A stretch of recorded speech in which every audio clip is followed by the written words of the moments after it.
নমস্কার, আপনারা দেখছেন ভয়েস অফ বাঁকুড়া। বাঁকুড়ার সব খবর, সঠিক খবর সবার আগে। কলকাতা হাইকোর্টের নির্দেশে আগামী 1 আগস্ট থেকে পুনরায় শুরু পশ্চিমবঙ্গে 100 দিনের কাজ।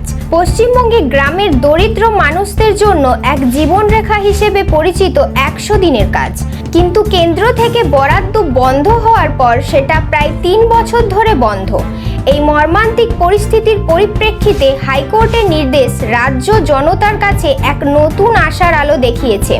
Kolkata high court justice T S. Sivagnanam নাম এবং চৈতালি চ্যাটার্জি বেঞ্চ 18 জুন 2025 তারিখে স্কিম চিরতরে বন্ধ রাখা যায় না নির্দেশ দিয়েছেন এবং আগামী 1 আগস্ট 2025 থেকে পুনরায় কার্যক্রম শুরু করতে বলেছেন। বেঞ্চ বলেছে, দুর্নীতির শিকার কিছু জেলার ক্ষেত্রে বিশেষ যাচাইয়ের পর বাকি জেলার কাজ ও বেতন প্রদান চালু করতে হবে। ভগ্নাংশ এলাকায় নিরীক্ষা চালিয়ে তার রোধের নির্দেশ। কিন্তু এই যে গত 4 বছর একটাও টাকা ছাড়লেন না, যারা কাজ করেছিলেন তাদেরও যে একটা পয়সা দেওয়া হলো না। অনেক অসম্মান, অনেক অপমান করেছেন। যারা কাজ করেছে টাকা পায়নি, তাদের টাকাটা আমরা রাজ্য সরকার থেকে দিয়েছি, কিন্তু আমাদের টাকা আমরা যদি দিতে হয় এরিয়ার থেকে দিতে হবে, আমাদের ফেরত দিতে হবে। 25 থেকে হবে কেন, 25 আগস্ট থেকে কেন? যেদিন থেকে বন্ধ হয়েছে সেদিন থেকে টাকাটা আমাদের প্রাপ্য। তার কারণ আমরা কিন্তু কাজটা চালিয়ে গেছি এবং আমরা প্রাপ্যটা মানুষকে দিয়েছি। আর আমাদের টাকা ডাইভার্ট করে অন্য রাজ্যকে দেওয়া হয়েছে কেন? এটা ক্রিমিনাল অফেন্স না? 25 আগস্ট থেকে দেবে কেন? ইলেকশন আসছে বলে লোক দেখানো? আর গত 4 বছর যারা না খেয়েছিল তাদের দিকে একবার তাকিয়েছেন? কাজ করিয়ে টাকা দেননি, লজ্জা করে না? আমরা কথা দিয়েছিলাম ওরা না দিলে আমরা দেব, তাই আমরা দিয়েছি। মমতা বন্দ্যোপাধ্যায় এই নির্দেশকে স্বাগত জানিয়ে বলেছেন, 4 বছর ধরে কেন্দ্র থেকে 1 পয়সা বরাদ্দ আসেনি।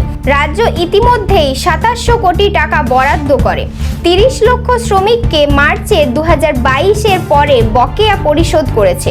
কেন্দ্রের বরাদ্দ বন্ধ থাকায় রাজ্য কর্মশ্রী নামে নিজস্ব কর্মস্থান প্রকল্প চালু করেছে, যেখানে 2024 থেকে 25 অর্থ বছরে 75 লাখ জব কার্ডধারী অন্তর্ভুক্ত। এই প্রকল্পে অন্তর্ভুক্ত নানা কাজ, যেমন পথ, বাড়ি নির্মাণ, জল সরবরাহ, স্কুলের সহায়তা ইত্যাদি। দুর্বল সংযোগের কারণে অনেক প্রকৃত শ্রমিকও বেতন পাচ্ছে না। হাইকোর্ট কেন্দ্র সরকারকে বলেছে বিশেষ ব্যবস্থা নিতে পারে, তবে প্রকৃত শ্রমিকদের ক্ষতি হওয়া যাবে না। স্বচ্ছতা দরকার। রাজ্য নিজেদের তদন্ত কমিটি গঠন করেছে।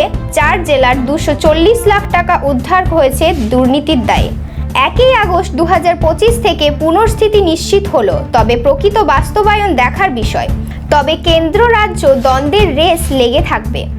হাইকোর্টের এই অবজারভেশন, সে কথা মাথায় রেখেই আগামী 1 আগস্ট থেকে এই স্কিমকে আবার চালু করতে হবে এবং আশা করছি রাজ্য সরকার এবং কেন্দ্র সরকার সদিচ্ছার সঙ্গে আজকে আদালতের যে নির্দেশ, সেই নির্দেশকে রূপায়ণ করবে এবং 100 দিনের কাজের বেনিফিট সারা পশ্চিমবঙ্গের মানুষের কাছে পৌঁছাবে। এই ধরনের গুরুত্বপূর্ণ খবর সবার আগে পেতে আমাদের চ্যানেল সাবস্ক্রাইব করুন আর ভিডিওটি শেয়ার করতে ভুলবেন না।